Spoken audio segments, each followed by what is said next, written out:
So, hello one and all, and welcome back to Frivolous Gravitas, yet another installment by yours truly, Christopher Driver, and my co-host Jordan Roy. Today we'll be discussing the concept of publish or perish. We'll probably come up with a better term or title by the time we publish this video, but for the meantime, that's what we're going with, so you know where we're kicking off from. I'll let Jordan get into the sort of the idea and the message behind the idea, I guess, from personal experience first, and then we can sort of go from there, because it's sort of it's a broad topic and subject on its own, but it's something that affects us both personally as well as professionally and academically, obviously, but those are kind of the same thing. So in keeping with that, today's cerebral rampage will be set off in full force by Jordan. Take it away. A lot of this today, we didn't actually have really much of I wanted to do a big, long philosophical thing, but I didn't really have it ready. And I think we wanted to talk about some other stuff, but we were discussing another project earlier today, and we got onto the topic of grants, which I have certain opinions on. But now, I guess we could broaden it to funding in general, because it's all sort of the same principle. Funding, credit, but a lot of it. So we were going through this, and we see a lot of these grants, and they're all very ambiguously titled. A lot of what they were, a lot of what we were looking at was you have an art assistance program, or the Canadian Cultural Investment Fund, the Music Fund. You have strategic funds, which means absolutely nothing. It's more the organization and structure of it. Like if I'm collecting from like thousands of people $10,000 each, and I'm saying, hey, I'm responsible enough to disperse with all of this money that you're lending me and trusting me with, and this is how they competently go about it. That to me is absurd. Okay. Their best possible idea of awarding grants is to have people jump through hoops of paperwork and then train highly specialized and skilled individuals to like cull that list of applicants. Like, it's regressive is what it is. Like, but that sort of applies to all things, not just grants though. Yeah. Like, that's how loans are, enrollment and tuition and admission, and it's like immigration's got the same problem. You get like perfectly capable, willing to work individuals, competent, come from another country, and then they have to jump through paperwork just to be allowed to work. Yeah. It's sort of absurd though, in the sense that the system requires people to use a system that's supposed to be there as a help. It's not helping people if you're forcing it on everyone to do it. You're creating another obstacle, not removing obstacles. Rather than spending the time it takes to apply and learn how to apply for a grant, they could have learned something or done something productive and saved enough money to just do it. Yeah, because that's the aspect of it I wanted to talk about it. That's kind of the part I wanted to get into. Yeah, that's what bugs me. It's because like you need to spend energy and resources to manage and regulate a system that costs energy and resources just to conserve energy and resources. It's the most ass-backwards way of approaching it you could possibly imagine. If you wanted to incompetently spend donation money, like, let's invent another process that people have to cost. Yeah. That's the worst thing you could possibly do with donated money, is make it cost money to give it out. But yeah, that's like modus operandi for the entire industry of funding. That's where I was thinking. It's going to be a bit of a less structured episode. We've been talking for a while all day about academic funding and kind of the hoops that students and people in research have to go through to acquire funding, but also the kind of absurd stuff that they have to do to learn or to have the opportunity to learn. So one of the things that we were starting with today was grants, essentially, and the Byzantine nature of it. Now, Kris mentioned that, they have to have some sort of gatekeeping, so you can't just apply for a grant. Now, what happens is that this gatekeeping actually does, it seems like it does the opposite of what it's trying to do. So if you know how to get a grant, you know where to get it. But when you go in to get a grant, it doesn't seem like there's no like point. Like, here's the grant. We'll see who's available. We'll see whose application is right. And we'll see who's wrong. Not wrong, but like worth getting the money, and who's not, and whose application is just fluff or just spam. But when you go in to something like, say, Shirk or a Canadian Media Grant Fund or whatever fund, and you apply, the gatekeeping seems to be more of a look at this confusion of buzzwords leveled against you, and you have no idea what you're looking at. And then you go up to it thinking, okay, I need money so I can get through school. And then you look at it and you apply and you say, no, get out of here. You're not what we're looking for. But what you are is a young student going through university, trying to get money so you can spend all your waking hours in scholarship, which is what they're supposed to be doing. But no, your application isn't what we're looking for. But so instead of actually helping the people that you're supposed to be helping, you're ending up helping the people who know how to game the system. So it becomes a system gaming. Now, what I guess Kris pointed out, and what I've now realized, is that this podcast itself represents a thing I could use to apply and make money from, even though this is just something we're doing for fun. But this is art. So because it's art, I can apply for money. Now, this was just kind of something that me and Kris have been doing forever. We've been back and forth. One of us will get a rant going, the other one will be like, yeah, it's like this, or challenge the other, and we'd either, devil's advocate. Yeah, we'd devil's advocate, or we'd start agreeing with the other person, being like, yeah, that's exactly right. What are you doing? So we're putting it on camera, and now it's like, no, you've created something, this is valuable stuff. But you get people who say, okay, I'm starting a knitting channel on, public access television or something. Actually, that sounds like it's not a bad thing. Knitting is a productive activity. Okay. It's good for mental health too. Bad example. Knitting is great. I'm sorry I used you as a how about a live streaming video game channel? Yeah, that's art. No, the people that created the video game are the ones who are creating the art. Those and they already published that. Yeah, I could do this. If you guys want to watch me play video games, or like, I don't know, if you guys want to watch me play a video game on my Steam or something, hit me up. I'll just record the screen and you can hear me and I'll fucking tell me what game you want to watch me play, and I'll do it. And I'll get funding for it because I'm creating art as a Canadian citizen. I could apply to various things like the Alberta Fund or the Canada Fund or this or that.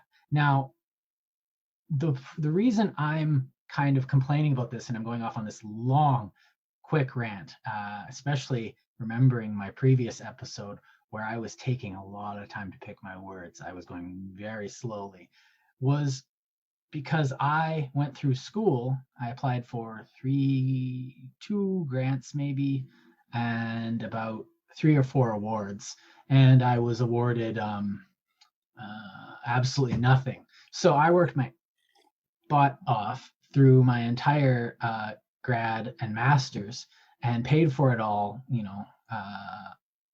with my own money, while paying rent, while paying for gas, while paying for food and all this stuff.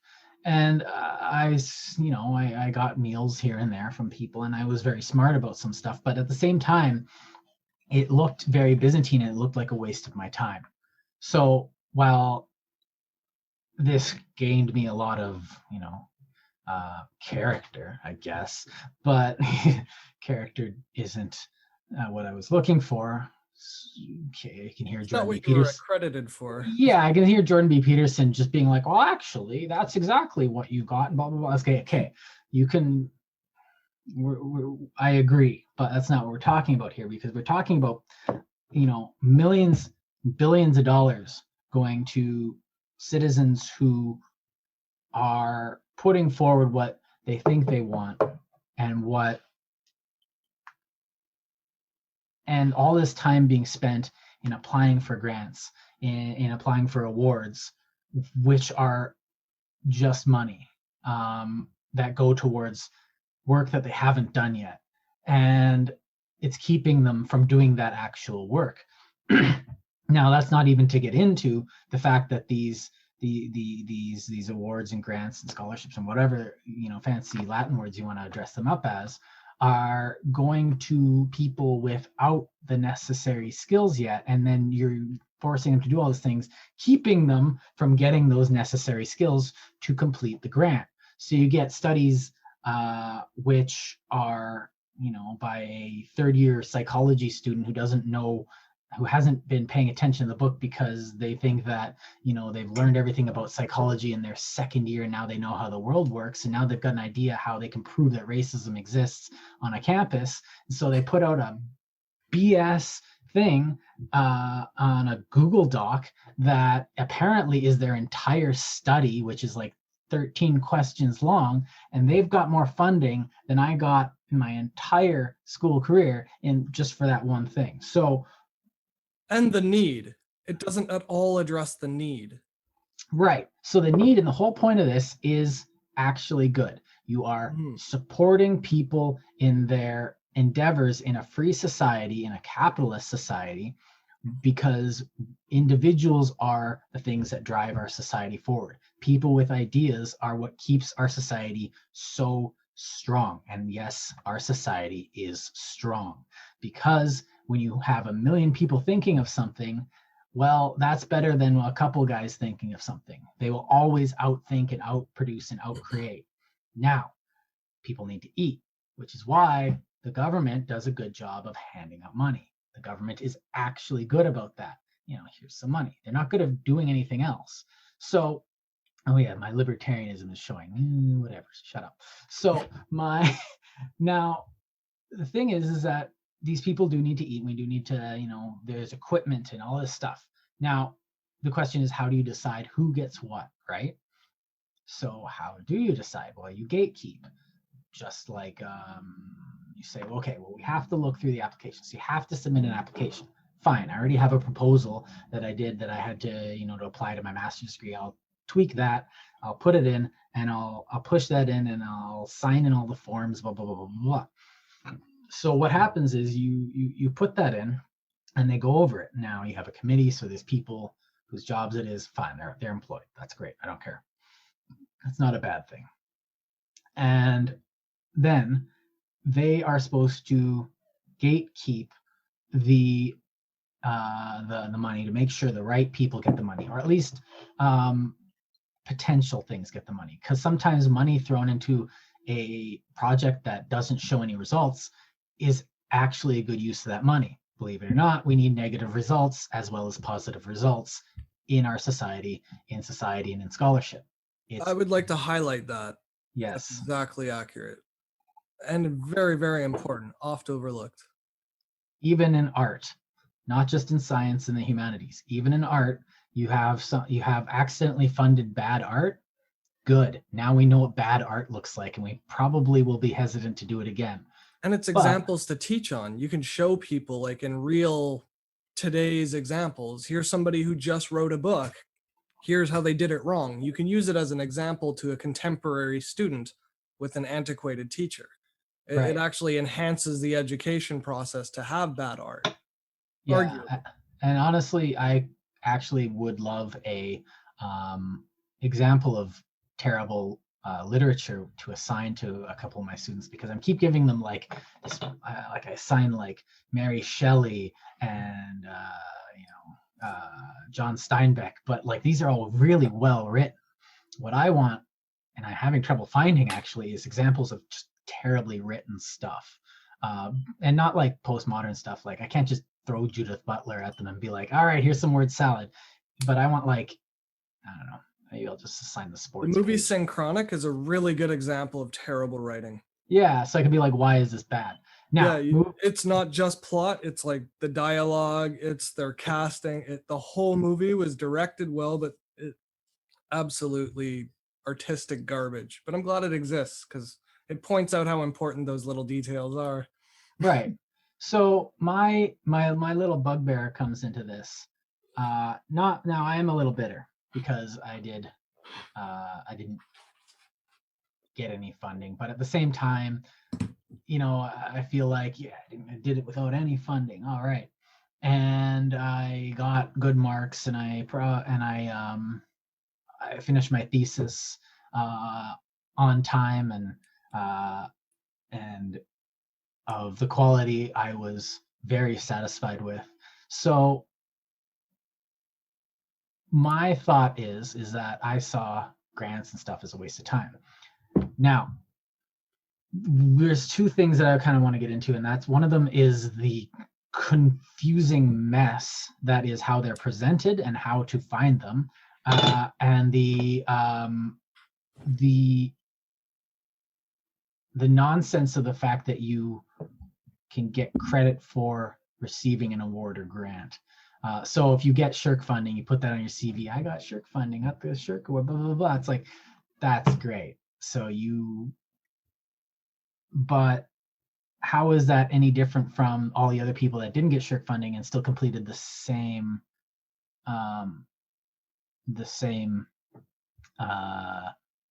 degree? Now, one might say, well, they were able to maintain a higher level of academic blah blah blah, and they were able to balance that with the grant application and still get through this blah blah blah. Now, if you go back to our third episode, where we lay out in excruciating detail why marks don't matter, it kind of brings that into question. So are you actually what matters is not the mark, but the quality of the work. Now, the mark doesn't necessarily reflect the quality of work. They're correlated, but there we are. Yeah, but an award for an award is not an award for having potential, right? You don't get potential twice for the same project. It's either a good project or it's not. If it's good, it's awarded funding. Getting an award for the award of funding is just redundant.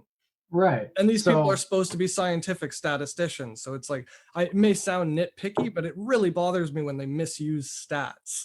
Yeah. Well, and the other thing is that I handed out an award. I was the head of the University of Manitoba History Students Association for longer than I needed to be. And I think it's now like a Marxist organization with the guys that took over it from me. Yeah, I'm talking to you guys. You guys are idiots.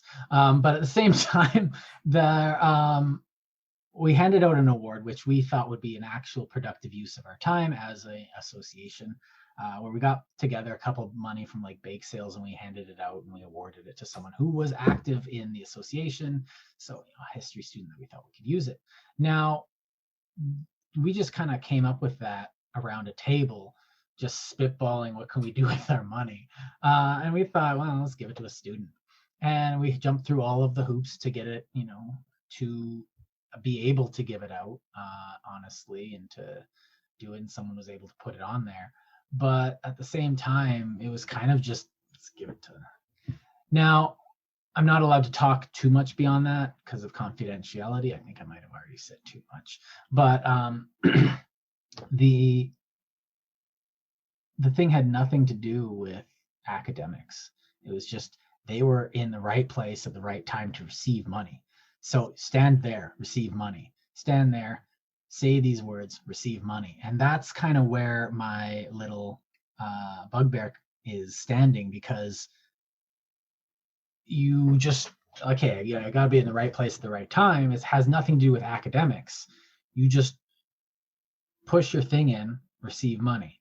They don't check whether or not you're a good academic. They don't check whether or not, generally, if you are doing absurd work, you're just being like, I'm checking to see if paper at this length is actually conducive to a student's, Well, it's almost like their marketing team is more responsible for picking out the the Right. research than So the then, actual merit of the research, right? right. And then you get optics like, well, this type of student award for academic, excellence. But then it's like you get racialized awards, and you get, Blatantly depend. discriminatory So yeah, and type of rewards. I know I'm saying this as a white guy, but if it was as easy as going and having uh, intercourse with another man to get $10,000 and just go around saying I was this or that, then there's something wrong with that, because I could have just said, oh yeah, I'm bisexual, and held hands with the guy for a while, and then just gone around and be like, oh, he's so brave, and like, which actually dilutes the true minority, who actually are the ones we're supposed to be looking out for. You're just basically making a whole bunch of people who don't have their problems claim their problem for benefit, and they're the right, scapegoat. Like, that's supposed to fix a problem of injustice by creating another one. right. When I was Ludicrous actually to me. dealing with a very light form of poverty because I was spending all my money on tuition. My calorie intake, if you ask my wife, was below what it needed to be. And but I got through it. So but like skin color or where I originated, to me, the whole point of academics is to have the best project get the funding, and the people with the best project get the funding, not the people because they are there to get the funding. Now, I think back to this girl I was talking to on a lunch break on one of my waiter jobs, and she was just saying, like, I was just saying, oh man, tuition's due, and she's like, what are you, some kind of idiot? And she wasn't a very good person, but and she's like, well, what are you, an idiot? Only like idiots and rich people like pay for their school. Like you just get grants and you get them other people to pay for it for you, like it was some entitlement that you were guaranteed to get. And I'm just sitting there like, I asked and I applied to a couple and they said no for reasons, and I reapplied and I was like, and they're like, no again. I applied for student loans, which I couldn't do because I kept getting rejected for student loans because I had an apartment and I had a car. And you were working. I was working. They want you to not work and not Yeah. try and earn it for yourself. That was one of the criteria when I was applying for my student loans, and I got like way more than I should have been allowed. Yeah. But when I first went to school, they told me they wouldn't give me any loan because of the money I made before I went to school. So I got punished twice for working too much because it was my overtime that got me all my billables. Right. So I was being encouraged to do the most, the thing that would encourage me to grow the least. I was being encouraged to go live with my parents. That's going to teach me skills. No. Yeah. Because one of the skills that you learn in school is not how to cook, because the dorms don't have any kitchens in them.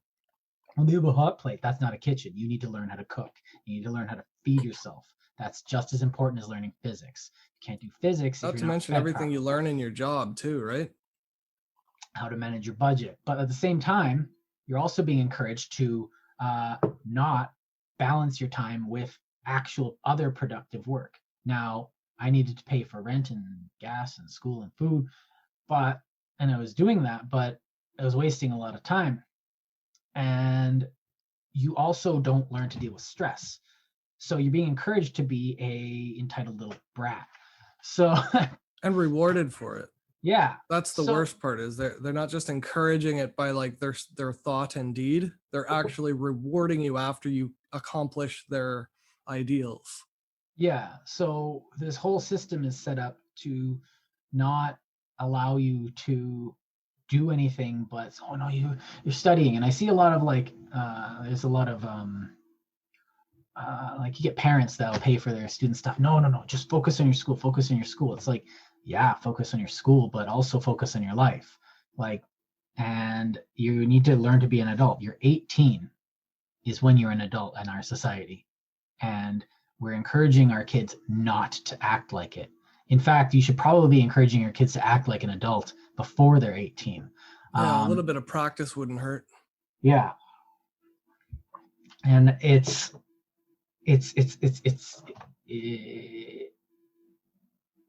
worry, and you worry because well, if I have a business and I start employing these kids, how many of them am I going to have to fire?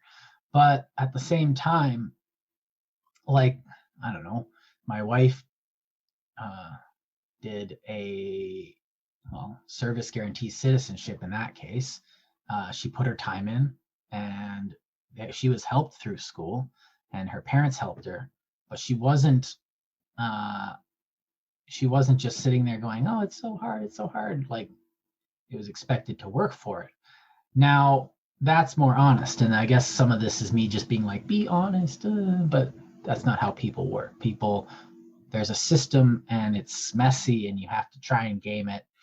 And I'm sitting here going, why? And I'm complaining and I'm ranting over a mess that I actually believe is a good mess. Because in our free society, you get a mess and you have to deal with that mess. But that doesn't mean we can't try and have a better mess, I guess, is what I'm saying. Okay, well, let's put it another way then. If we were going to make things less messy, the way things are right now is an organization gets together and they decide, hey, we're going to have like tuition funds. Great, we're going to go around collecting money from other people, and we're going to put them into sizes and purposes and tell, prescribe what they're for and who gets them. Yeah. Their only job in this supply chain here, their only job is to make sure that money isn't wastefully distributed. Right. So now that's also very, so like, here's what I don't get.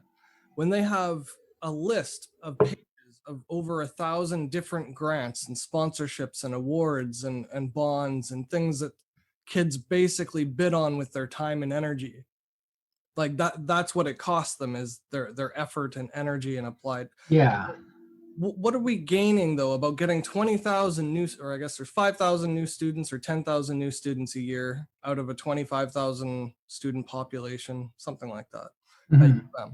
So let's say 10,000 students, we're getting them all to apply for the same 3,000 grants. That's 30,000 applications.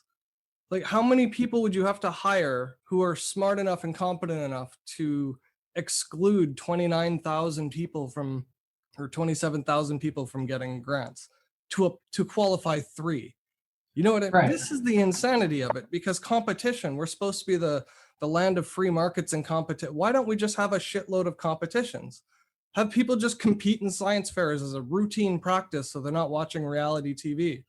Right. Like, well, have a thing to go to every week where people get grants instead of a 50-50 draw or a lottery. Now, if you go to these sites too, it's all marketing, and it's all like, it uses these indecipherable buzzwords to show how amazing and progressive and useful these grants are. Look how many people we've helped. Blah, blah, blah, blah, blah, blah, and they pat themselves on the back with it too. Right, and they like have these attractive people smiling. They have pictures of canoes on Lake Louise and shit like that, and it's absolutely asinine, because you get these 5,000 students applying, and it's probably an order of magnitude more than that. And you do have to go through that. So hire more people to go through them. Well, that means it's money, and you have to give out less money. Okay, that's a balance that you have to do. There's an actual business decision that you have to make. Well, you make them tell it to you. So part of getting the money is learning how to pitch it. Now, I'm not against this, because part of writing is writing an introduction. And if your introduction sucks, no one's going to read past it. If you can't write an abstract, the journal's not going to publish it. So get good at telling me what you're talking about. Now, that's okay. I'm actually not against that. Learn a bit of sales. Sell yourself. And one thing I do when I'm teaching presentation skills is say that, like, this is important. Well, why do I need to do them? Well, you're going to be doing public speaking when you present your work, but a job interview is a presentation. You're selling yourself, and supervising a team, training staff, managing a business is selling yourself constantly. Like Yeah, it's like a a life skill weekly that people report can't is teach. yeah, well, you But have to be like, but at that's the sort same, of what gets me towards like competition. That's what it's good at. mhm, Competition is good at letting people. right, So and why isn't you're it working so much with a queue system like we have, or like an eligibility criterion lexicon right. full of So they definitions use and the terms? GPA to weed it out. So if you have a GPA lower than this, now if you have a GPA lower than like 2.5, Yeah, fair enough. yeah, that correlation isn't looking good It's in like your favor. using the Now, IQ score to determine retardation, not to determine right. intelligence. I think I think I had like 2 points shy of 3.75. I think it was like 3.73, and they're like, no. And I was like, damn it. I guess I have to pay for my degree. And I which qualified with 2 or 3.2. oh, that's yeah. So Sucker! anyway, It's just it also depends on your peers, eh? right. But the other side of that is I wasn't willing to spend another semester. I had already gone back and changed my degree to an undergrad degree to an honors degree, and which apparently wasn't necessary because the U of M archives um, archival studies program just graduated a student who hadn't gone through the necessary steps to get into the program because they wanted the money. You know who you are, you and they didn't get I was told I need an honors degree, so I spent another year and a half in school getting my honors degree and upgrading, and I wasn't willing to, you know, go take 3 more classes for another half year to, boost my GPA because I wanted to get my degree. That was more important. That would have been, you spend time, you don't spend money. That's that's key. And I would have been spending too much time, and the money wasn't worth it. And so I was just like, screw it, I'm just going to do it. And I would still be doing that degree right now instead of, having the freedom that I have from having that degree. And So, students who benefit from your work, like you're right. not just And working for your own sake, you're working as a contribution to the economy. Like right. People have read my thesis and are thinking about it and talking about it right now. That's more useful than me still working on it. Now you mentioned the competition, and I love this because so many people are going into school right now that don't need to be there and shouldn't be there, and they're just being told that go to school, go to university. Like, yes, get an education, but at the same time, you don't need to go to university to be successful. You don't need to go to university to uh, do this. It helps in certain areas. Definitely, like I couldn't do what I want to do without it. But I don't know. Look at your options. You don't just need to go to university. And if you go to university, then you got to play the game. You got to get a grant. But if you got to get funding, so you need to do this and that. So you need to jump through these hoops, and it's almost made so that anybody can get it. There's no competition because all you have to do is apply and you get it. And that means anybody can go to school. And the whole point is competition. And yes, if you put yourself in a place you don't want to be, you're probably not going to compete as well. And so you get these students applying for grants they don't want to go to school they don't need. And the people that are actually there are competing not against quality or merit, they're competing against numbers. So, and I think one of the other big problems that we almost skipped over is the fact that it works. Like get people who get degrees, regardless of how well they do in school, will wind up making a lot more money over their lifetime with secure yes, jobs and better pensions than somebody who's more competent but less educated. right. And I think that's a big part of the problem is that we don't just reward it during school as a form of practice. All those like false beliefs that got us to manipulate the academic system the way it is, all of those false beliefs are being justified in the end when we pay them more.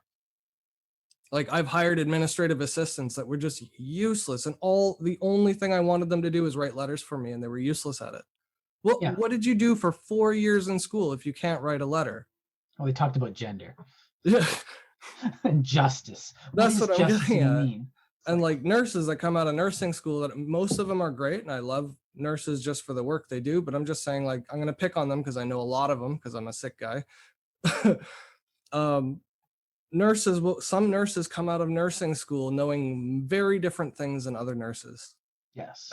Like both RNs, both practicing, both with like, a year under their belt. Some of them will really understand the endocrine system, and some of them won't even know what a back splint is or a brace, you know?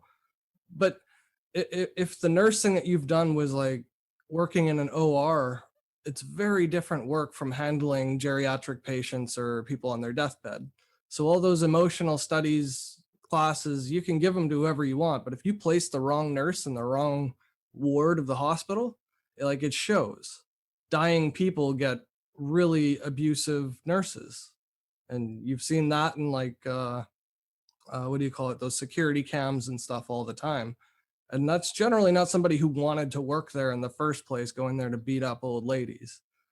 I mean, most people get that aggravated with the system that keeps screwing them over. Now, I actually think that nurses are probably one of the least guilty of this thing we're talking about, because the nursing faculties do push them to know, because especially in that field, if you screw up, the consequences of your actions, if you do not learn your trade well, are you killed somebody. And Yeah, this goes. you'd think so, but it's not. Like, they're all over the place. Every hospital in this city, I've seen Mhm. them all over the place. Like, completely incompetent at the thing they're supposed to be doing. Like, I could give you a couple examples if you want. Like with diet, the I ones that are believe supposed you because I know your history, but Oh yeah. so like I definitely believe you, and I don't want to get into a healthcare bashing thing, because healthcare is another thing. No, I love But healthcare practitioners. Like I said, yeah, most of them, but there are yeah, enough bad ones everywhere that I know that they're being placed in the wrong place, because I know they're not incompetent people. right. I Well, and know this they're not goes bad at what they do. well, and this goes to people making. Well, you have to make a decision in your life, and that's the thing. Sometimes you make the wrong decision, and you have to live with that, and that's okay too. But you have to know that if you make the wrong decision, it's not just your life that's being affected. Now, I can't actually fault someone for that, because we all make wrong decisions in our life. It's part of being human. Mhm. Now, part of that also is pick your institution well. Now, I liked my professors, and I feel like I actually got lucky with a lot of my classes, except for one or two of them, which I won't mention here. Which, at every institution is going to have your potatoes that were supposed to be classes. And I think that, you get something like a small university that's like lower class size, better professors, but the better professors are at those universities with larger class sizes. So yeah. But some people do go into nursing because there are grants available and extended to them. There Right. were guarantees, government subsidies. When we had a nursing shortage, we pushed a whole bunch of people into a faculty they didn't even want to get into, just because it was affordable and nothing else was. Well, because it became a thing that was possible for them. But then they're stuck in it because they have to do that for a career, because they Right. put all this energy and You have a investment into it. you have and a it leaves them. skill you hate. And then That's- they 20 years that's later they become abusive. well, Not that's part all of of the them. I'm just saying that's how it happens, though. It's the yeah. type of thing when you manipulate a system of people's volitions. You manipulate them, economically speaking, into taking life choices that really shouldn't. They shouldn't be costing anybody any problems. The problems that shouldn't be there, right? Right. Like, if the application were a competition, how would it be less expensive to have a game show for one afternoon on a Saturday to give away $500, $1,000, and $1,500 grants to people who come? You'd pay an audiovisual crew for $1,200. You'd pay $500 for a guest speaker, and these can be students from like marketing or public speaking classes in the university. They could do it as part of their courses, and they could issue out game shows for these types of things. Okay, my thought is, and this is It's a like, problem, that like you get people that are good at their trade but not good at presenting. So you get a guy with a great idea, he goes up there and he's like, I have this idea, and it's like something like on the level of a new transistor or something. well, then he partners with somebody who can speak. No, yeah, but you partner with someone that you can speak, but you almost have on the game show itself a marketing team that specializes in this. So they don't But they have to teach find that at university. Like right there are these now. people everywhere. Yeah. So okay. Yeah. Okay. So you don't. But I'm thinking like have the ideas maybe like a. And I think something like that, even like if it's not a game show, something that public um It would be would great be for everybody, the because population too. it would have a lot more transparency because right now, like I'm looking at a couple of these sites right now and they don't actually tell you anything. I'm looking at the Canadian Media Fund here that we were looking at earlier, and one of them just has two guys smiling and it says convergent stream. Um, I don't know what that means. I know those two words discreetly. I understand that, but convergent stream means it doesn't mean anything. It's like on Marion there was a company called Facilitated Solutions. What do they do? There's another one, Experimental Stream, and they got a picture of a video game that looks like it was made in 1993. Oh, My they favorite built is a general contracting yeah. or So consulting. I don't Oh, know. okay, so you just Maybe know everything?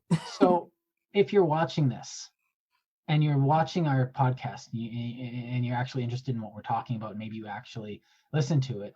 Would you fund this? Would you pay money to listen to us? Now, would you want our government to be paying us money to be doing this? Now, I could use a few extra bucks because I am doing a lot of volunteer work, and this is where a lot of my angst comes from. I guess is this this this this gravitas, which seems frivolous, but it's really not right now because I am doing a lot of volunteer work. I've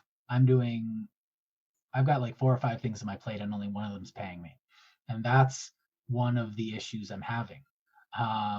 Is that I'm sitting here and I'm doing all this effort, but I'm producing a lot of things. Now, some of them are legitimate volunteer opportunities. Two of them are this is a volunteer opportunity, and I'm doing it. I'm doing a lot of them for the networking and the line on my CV, which is not actually volunteer work at that point. But neither is volunteer work or a donation where you get a tax deduction for your input. That's not volunteer work. So, and that's not charity. So that's kind of where I'm coming at. I'm kind of like doing all this effort and I'm doing it for free. I'm giving back to my community. I have very strong feelings about giving back or leaving the world better than when you left it. And that means putting effort into the world. Now, sometimes, and there's that little voice in the back of your head saying, wouldn't it be nice to get remuneration?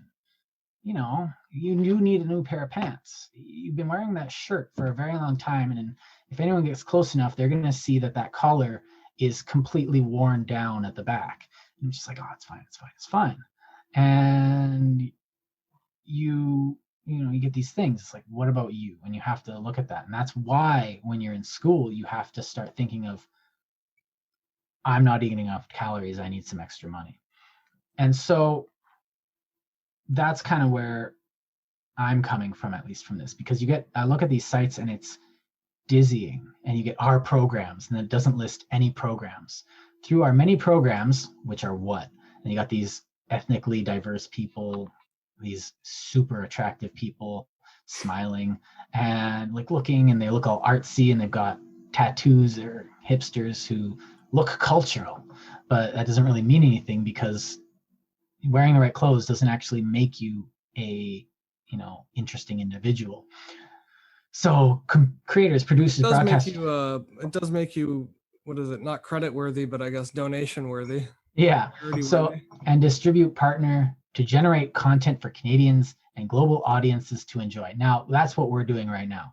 We're creating content for people to enjoy in the vein of content that we already like in our own way. We're doing this. Today's a bit more of a rant, but then we go down and we see budget and changes, and then nothing. There's 2 things listed that are budgets, and then upcoming deadlines, COVID relief.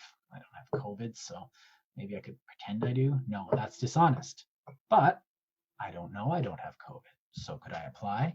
But again, Yes. to that note, as soon as you have a corporation that's mandated to seek profit, you're obliged by law to pursue grants like that you don't need, that you might qualify if you're in charge of a corporation. You're not Mhm. allowed not to do it. It would be illegal for you to serve not in the shareholders' best interest. So we have a government loan program, like for the COVID relief is a great example of this. Then you have giant companies who don't need the money but have to ask for it, and then we give them the most because they're so big. Mhm. Like, it's just, we know better and we're not fixing the system, and it's not like there's no better solution. I just thought of one off the top of my head during the 3 minutes we're having this podcast. Let's Yeah. just have a stupid game show, and then you can employ all the stupid kids who are learning to do stupid jobs how to do something real and produce something from their Not own only that, but you're sweat. employing hundreds of people to make the game Yeah, show. to deliver money to students who are in the crowd. Like, So even that if would you're be not, so efficient because every dollar would already be recirculated like twice just from its own production. yeah, think of it as a Keynesian gambit where you're providing jobs. Now you're giving skills. Yeah, but Whatever. what benefit is there to have like an agency of a professional grant applicant? Like somebody who, or like student loan consultants or advisors or whatever they call them, Well, like the other thing financial is planning aids before you go to school. Like, it's like a I don't want to it's a say that word. backwards ass. So if I could hire somebody, Ah, I could get a loan, hire somebody to apply for grants for us. So we've hired somebody to apply for grants for what we're doing, whatever nonsense we do. Another YouTube channel where I talk about just stuff I your teach. Twitch stream.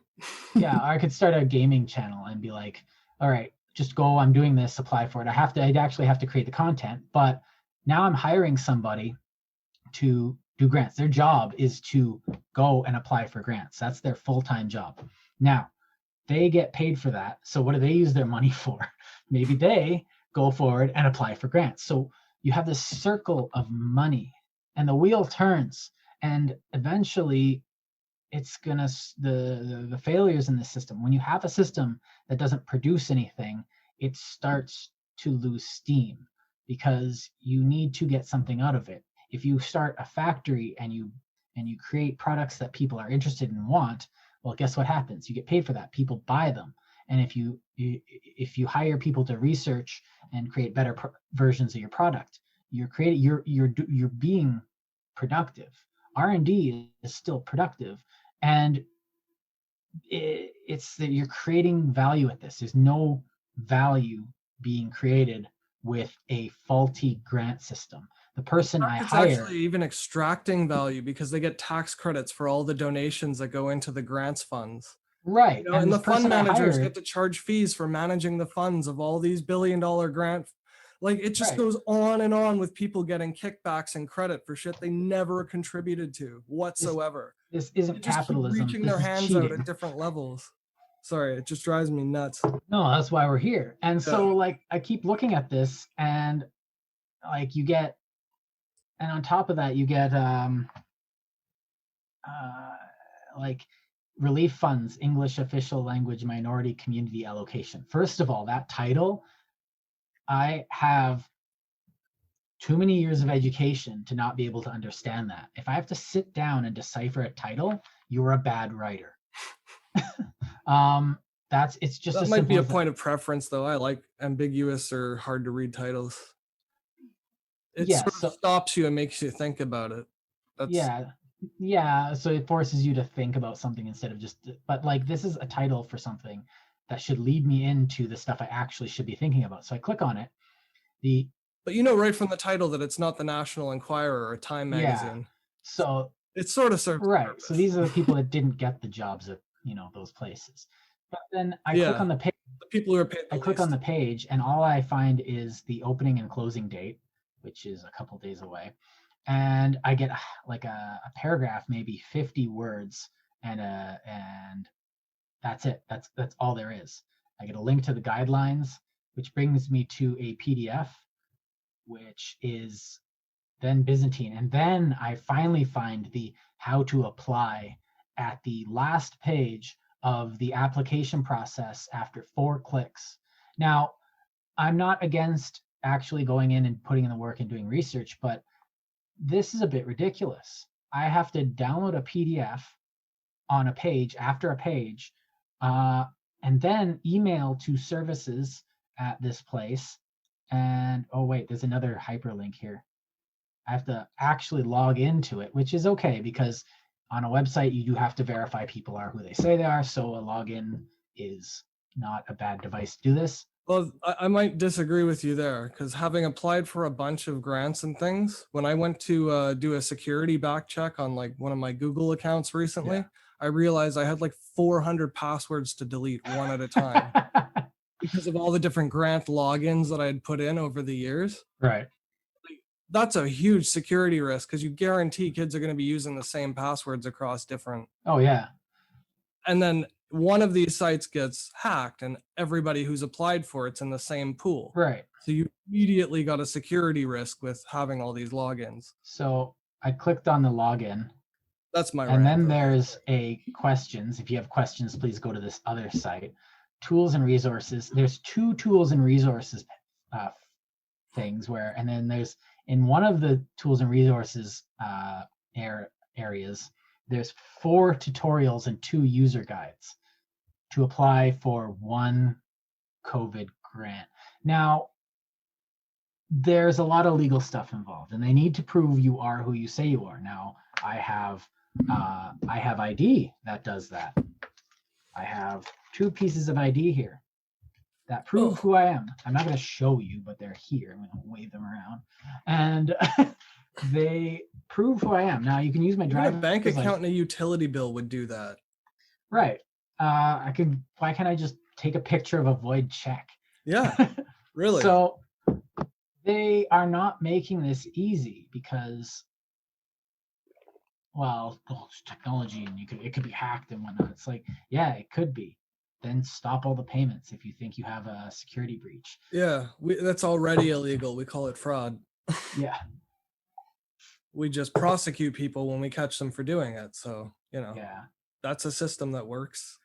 So why now a lot of this could be summed up with Jordan has sour grapes because he didn't get any money, boo-hoo, deal with it, which is actually kind of a valid criticism because, why didn't I get enough? I had to work so hard. Yeah.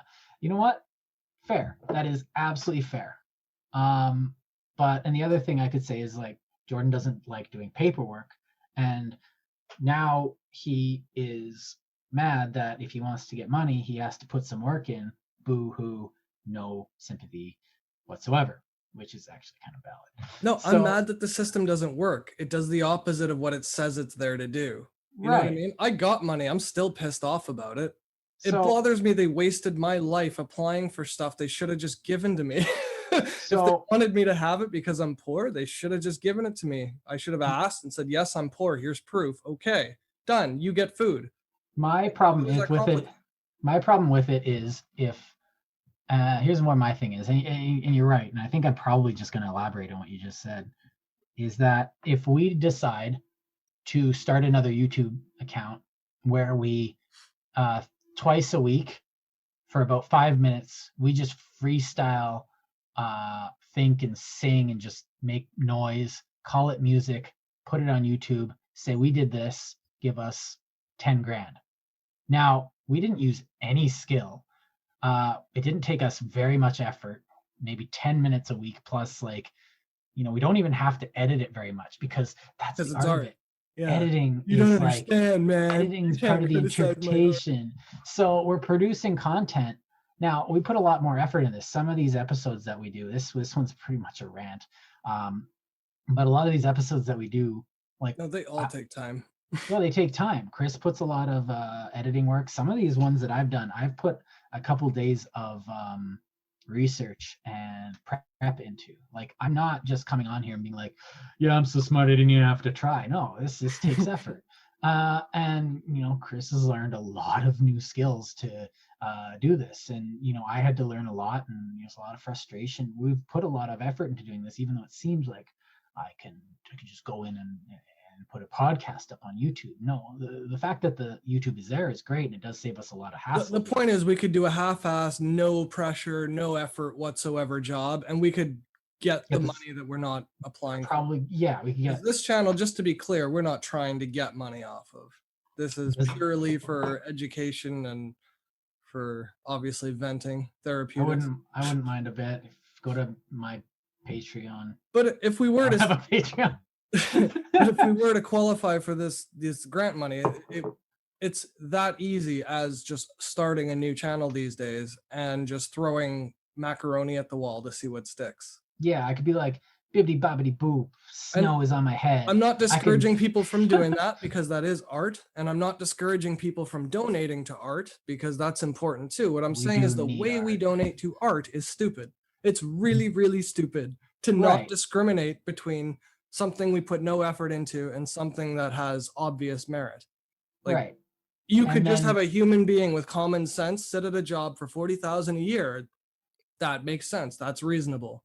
My other issue is that it becomes political, and so you see like you get funding for this or that because equity or whatnot, and if you want to study the effects of, I don't know, firearm usage in Canada, and you get you find out that firearm ownership or legal firearm ownership has no negative impact on crime, and it probably actually has a positive impact on crime, with regards to people not doing crime. It doesn't make crime better. It's is like, why did you come to this conclusion? And you find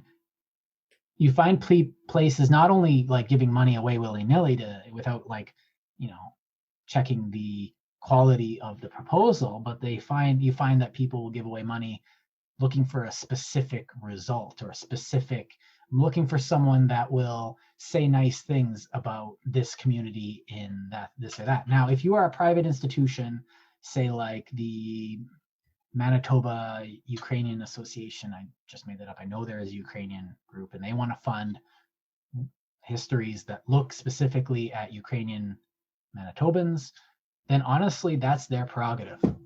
That is completely their prerogative, and that's their use of their money as a private organization that's actually funding things that go along with their mandate, and they can pick and choose. Now, as a government, doesn't really have that narrow focus, and now you can also get funding from corporations where you say like, prove that I'm not racist, so just hire a student, like a third year psychology student, that'll form a half-assed research project that'll come to a conclusion with not enough data and sketchy results, and you get them to say what you want. You can publish it and say whatever you want on social media about it. Look how great we are, studies show. And that's part of the other problem, is that was that us that used to say that when we would get together and be like, studies show. Yeah. We would just say it studies. It was bothering me that they kept telling me coffee was safe, and coffee gives you cancer, then coffee is safe, then coffee gives you cancer. Like, right, because studies show. In the 90s, it was just like fake. It was, fake research, I guess, before fake news. Yeah, so this becomes a political thing depending on where you're sitting, and then you get the other side. So if I'm being paid to come up with a report that says firearm ownership in Canada leads to higher crime rates because guns kill people, then the other side, something like the CCFR, will have to provide a counter study to try and provide better facts. But there's no funding for the counter study. Right. So the CCFR's counter studies are coming from donations from individual Canadians. So this is something that's actually happening, by the way. Mm-hmm. And you can look it up. And people are donating directly to the CCFR to fund non-partisan, or like from a different political standpoint, these studies which have been leveled against them for political reasons. And it's just a game of politics, which is informing the studies, which is making the money go to places that doesn't actually provide any benefit. Because when you add politics to study or these things that shouldn't be political, then you end up with funding going to places that are not going to be useful and not productive. And the students that are doing them and the scholars that are performing these things are actually not learning the lessons and not doing independent research. They're not using their brain in the way that the institution of the university is trying to get them to use it. The reason we as a public want universities in our cities and in our countries is to fulfill this type of need. Yeah. It's supposed to be there to nurture the best of our brightest. Right. Like, it should be doing its best to competently manage the best of the population's minds, but they're not. Right. And they're overtly not. They're in class at a university teaching how what they're already doing is stupid. Right. And they just keep doing it every year because that's the way things are, and there's too much bureaucracy to change anything. Like, it's manifestly stupid, not just by like my interpretation or my point of view. It is matter-of-factly stupid by definition of stupidity to know the right thing to do and not do it. And it's just doubly more ironic that we're doing it with charity and donations and rewarding people with tax credits who already pay the least proportional of their income in taxes. Right. The ones who are capable of making the donations. Like, it's just so many levels of stupidity. I can't even wrap my head around it all at once to take a full bite. You know? Right. And to me, who's, I like, and I said this earlier today, I think, I like doing my work and then getting paid for my work. I like getting paid for services rendered. It feels honest. And that's definitely an opinion. It feels honest. And I like to be honest. I know I seem like a bit of a firebrand sometimes, and I have these opinions that not everyone agrees with, but I try to be honest in my actions. And to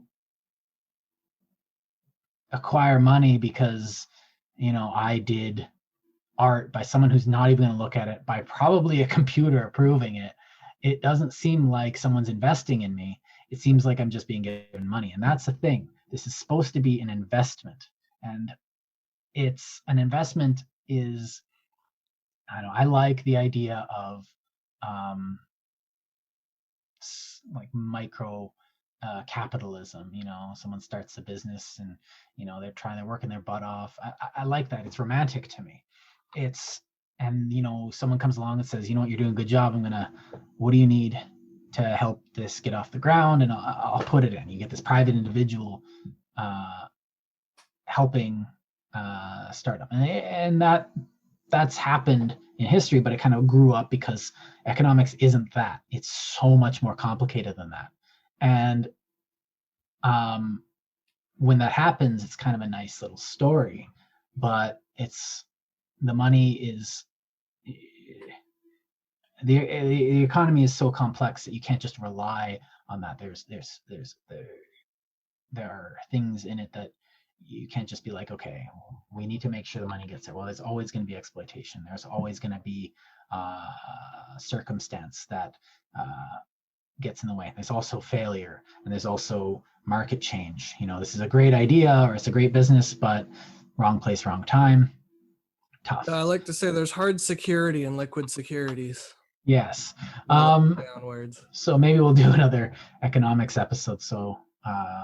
But this isn't an economics episode, though. This is I guess it is, but this is a episode about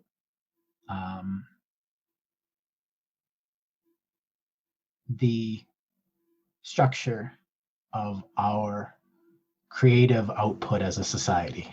We want investment, but we also want to encourage, and it's a very good place that this comes from. We want to encourage innovation. We want to encourage all this stuff, but just by saying, looking at you U of M, just by saying the words trailblazer and innovator and rebel. And inclusive. What the fuck does inclusive mean? Yeah, Like, inclusive. what, we like, just had little, like, was this like a prison yard? We got the skinheads and the blacks and the Latinos in different areas of the court. do you know what's inclusive? A line at Safeway is inclusive because everyone gets to wait for their turn in line. Inclusive means stop pointing out the fact that other people look different. Just stop it. Just stop saying there are brown people and counting them, and stop counting how many yellow people there are compared to the brown people. Well, this just is why stop counting. Well, and then you're forcing us to like do stuff like, it's Black History Month and everyone's virtue signaling. The NHL put out a video saying Happy Black History Month. The Super Bowl did it. They pat a woman on the head for being the first woman referee ever. And it's like, you're the ones that never let women ref. It's not that she was the first capable woman to ref. Yeah, can we talk about the Redskins and their first black player and how they had to get it because they couldn't win with black players? Like, you guys are just... They just pat her on the back like she did something well for having a vagina. Like, oh, good for you. You guys don't give a crap. And I think Douglas Murray probably said it better in his book, The Madness of Crowds, where he gets into this idea and how companies are just, they're playing. They don't care. They're just doing what they think they have to do to not get in Twitter mob on them. But the thing is that if a Twitter mob gets on them, bare minimum just to not let you. What they don't realize is that if a Twitter mob gets on them, they'll forget about it, because if you read Walter Lippmann and his public opinion book, which is about public opinion after World War I, which 100% relates to everything that's happening now. Times don't change, and all the concepts are 100% applicable. It's not different, and you find that people just forget. They'll move on. Don't apologize. But at the same time, we're getting off track. When it comes to funding, you think you're not going to get funding if you don't say the right things. I shoehorned the word Canadian. I shoehorned a couple words into my Shirk application to get it, to spice it up, because I know which spices that the Shirk application people want. And if it doesn't taste right, dynamic. Yes, dynamic. I use the word Canadian, and I think I use the word Indigenous or minor, and I use the word minority. I think I could go look it up, but I shoehorned a couple in. But it was just, that's dishonesty, and it feels dirty, eh? That had nothing to do with it. I need a shower after. I didn't care about, this is beyond my thesis wasn't about just Canada and just this or that. It was about all digital history. And so it was bigger than all of those things. But no, it's a topic it's the public opinion point of the moment. And I think that translates into a broken system of grants and rewards. Now, I don't know. I think that's, I don't know how much more I have to say.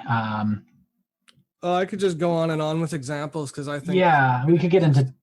I'm just saying we could be here all day with examples. We could get into textbooks. Cascades, and it just, I truly get confounded by what I find. So I think that's probably good for this week. Well, congratulations! This is our first rant episode. It's like popping the cherry when you try a new position. I hope you guys like this. If you agree, disagree, if you want to rant with us, please share. Oh, this will probably be our first thumbs down. Ooh. Yeah. Maybe if any of our episodes get it, that'll be this one. Yeah, we should actually get on what's that YouTube alternative? Is that BitChute? I don't know. I was thinking about getting a curiosity stream, but I just do you have to pay for that? Well, we should get a grant so we can more pay for it. Well, think of it this way. I've been with Google for so long that I figured if there was ever a time one day when I'd have some kind of say in the way of getting them to change their bad behaviors, it would almost be my fault for giving away that power. I have to stick to YouTube just so I can keep bitching about it. Yeah. I want them to fix it, because YouTube, it's great. It could be better. But there's a reason it's so popular. It's a good system. But they're damaging it so much with their new features. Oh, You know, I having know. a commercial 2 seconds before the end of a video? Are you Oh, fucking and kidding me? double commercials at the Why? You beginning. know, every time you do that, your little if statement could say if less than 10 seconds, but you just choose not to do it because you're a piece of shit. So I'm going to keep calling you out, YouTube. Like, get fucked. Yeah. I'll probably cut that out. Don't worry.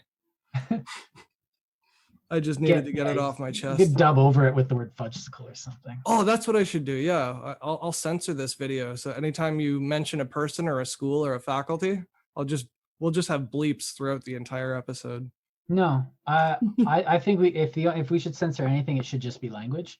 When we say words that are swear words, I really don't think we should censor names, because I didn't use any names. I called out a couple of faculties, but they need to be called out.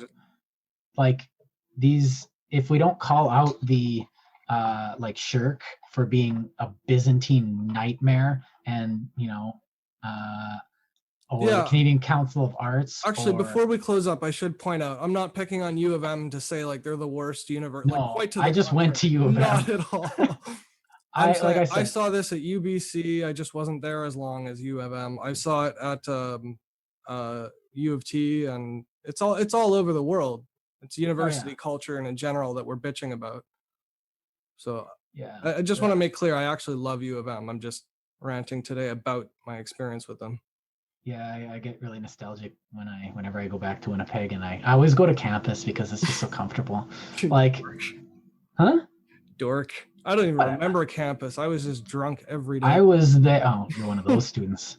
But I spent so much time there. Like, I don't know. It's my third home.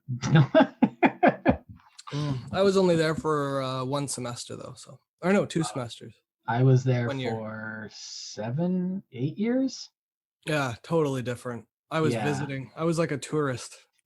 So and I liaised with a lot of the faculties, and I have a lot of fond memories of a lot of the faculty members, and some of those women the women in the history faculty. I'm not going to name you, but if you actually end up seeing this, you are the exemplars of work ethic and competence that I can only aspire to. So you know who you are. Thorn straight through the concrete with you. So no, that's a compliment. Is it though? Just kidding. No, they arose from the cement. I was trying to remember that quote and I can't remember it. Yeah, because these people that are able to work through that bureaucracy and translate all that bureaucracy for people like me who look at this stuff and their brains glaze over. And here, this is what you need to do. And they sit you down and they're patient. And these are the I'm not saying these are the people that I definitely relied on at certain times to get me through some of the stuff and to actually apply to some of the ones I wasn't unable to get. Oh, that's sweet. Yeah. I think I still get emails from some of them. Cute. Well, not that. It's just mass emails directed at me. So, yeah. All right. We're probably boring people at the moment. So I was going to say, yeah. We should probably let this go. Like, people I've never met before are so good at a job I've never done before and a faculty I've never seen before. Sorry. Well, I'm allowed to talk about them. I know. You're talking to the people watching. I'm in front of you. I'm not watching. Yeah. All right. So thanks for putting up with us and listening to us. If you got this far, tell your friends, because you obviously seem to enjoy our content. And yeah, have a good day, and thank you. One other thing, forgive the resentment and bitterness. Yes, it's all in good jest, but we're serious, but not. Mm-hmm. But yeah. All right. Thanks for watching. Peace.